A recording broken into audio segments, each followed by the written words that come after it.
Hello people and welcome back to the Forbes YouTube channel. आज है 27th of January and we are back with our daily current affairs initiative where we bring to you 10 questions from current affairs in the MCQ format which are extremely important for all your competitive exams. So without further ado, let's move to question 1 of the day. Which global event in January 2026 led to the adoption of Delhi Declaration by over 40 election management authorities? जनवरी 2026 में किस global event की वजह से 40 से ज्यादा election management authorities ने Delhi declaration को अपनाया है? तो दिल्ली डिक्लेरेशन कहां पर अडॉप्ट किया गया है, कौन से जनवरी में हुए ग्लोबल इवेंट पे अडॉप्ट किया गया है? And if you are following the news then you know it is the World Economic Forum held at Davos. Question number 2 है, on January 21, 2026 NITI Aayog released reports guiding high emission industries towards lower carbon footprints. Which of the following sectors was included in these green transition road maps? 21 जनवरी 2026 को नीति आयोग ने ज्यादा emission वाली industries को कम carbon footprint की ओर ले जाने के लिए गाइड करने वाली रिपोर्ट जारी की. इन ग्रीन ट्रांजिशन रोड मैप में इनमें से कौन से सेक्टर शामिल थे? कौन सी ऐसी इंडस्ट्रीज थी, कौन से ऐसे सेक्टर्स ऑफ इंडस्ट्रीज थे जिनको ग्रीन ट्रांजिशन के लिए सपोर्ट किया है या एनकरेज किया है नीति आयोग ने? सो the answer is aluminium sector. और हमें ये याद रखना है कि ग्रीन ट्रांजिशन रोड मैप्स कौन सी बॉडी ने प्रोवाइड किए हैं जनवरी 2026 में? नीति आयोग ने. क्वेश्चन नंबर 3 है, which Indian railway station deployed the humanoid robot ASC Arjun in early 2026 to enhance passenger safety and crowd management? यात्रियों की सुरक्षा और भीड़ मैनेजमेंट को बेहतर बनाने के लिए 2026 की शुरुआत में किस भारतीय रेलवे स्टेशन पर ह्यूमनॉइड रोबोट ASC अर्जुन को तैनात किया गया था? हमें यह भी याद रखना है कि ASC अर्जुन किस चीज का नाम है. So it will be a humanoid robot जिसको रेलवे स्टेशन पे डिप्लॉय किया गया था. और यहाँ पर क्वेश्चन है कौन सा railway station? So the answer is Visakhapatnam railway station. Question 4 है, which initiative did CDS chief of defence staff general Anil Chauhan unveil in early 2026 to integrate quantum technologies across Indian armed forces?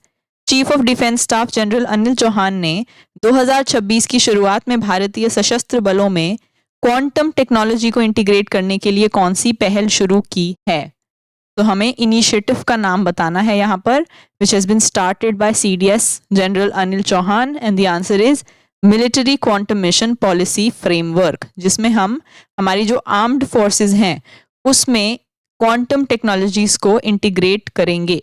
Quantum technology वो होती है जो कि general जो हमारे computer के bits होते हैं 0 and 1, जो कंप्यूटर लैंग्वेज में बिट्स होते हैं, उसकी जगह ये क्यूबिट्स में काम करती है. क्यूबिट्स वो होते हैं जो सेम टाइम पे 0 या 1 दोनों की पोजीशन भी ले सकते हैं. Moving on to question 5, which issue did Niti Aayog highlight in its 2026 reports as causing significant economic loss due to inefficient scrap management in India?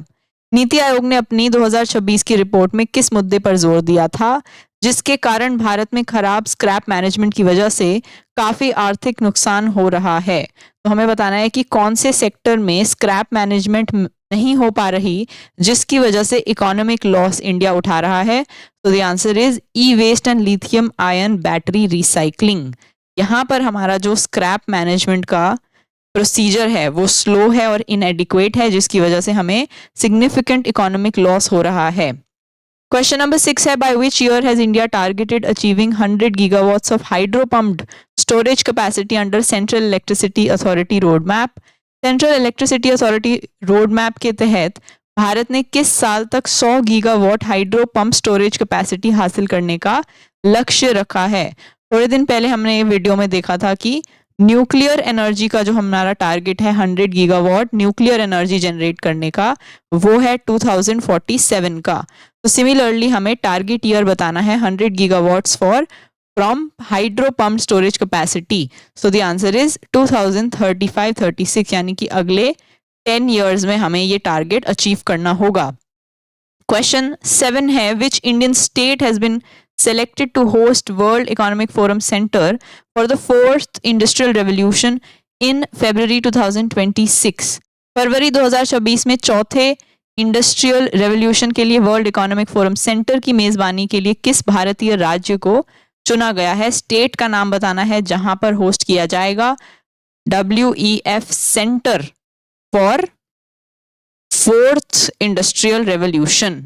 ये हमें स्टेट का नाम बताना है and the answer is Andhra Pradesh. Question number 8 है, where did president Draupadi Murmu inaugurate the Granth Kutir in January 2026 to showcase India's classical language heritage? जनवरी 2026 में राष्ट्रपति द्रौपदी मुर्मू ने भारत की शास्त्रीय भाषा विरासत को दिखाने के लिए ग्रंथ कुटीर का उद्घाटन कहां पर किया है? क्वेश्चन ये भी पूछा जा सकता है कि जो ग्रंथ कुटीर का इनॉग्रेशन प्रेसिडेंट द्रौपदी मुर्मू ने किया वो किस चीज से रिलेटेड है? So then your answer would be showcasing India's classical language heritage. और ये कहां पर इनॉग्रेट हुआ है? It is at the Rashtrapati Bhavan. Question number 9 है, which office released white paper titled strengthening AI governance through techno legal framework in early 2026? 2026 की शुरुआत में टेक्नो लीगल फ्रेमवर्क के जरिए AI गवर्नेंस को मजबूत करना टाइटल वाला व्हाइट पेपर किस ऑफिस ने जारी किया है? So white paper on strengthening AI governance through techno legal framework।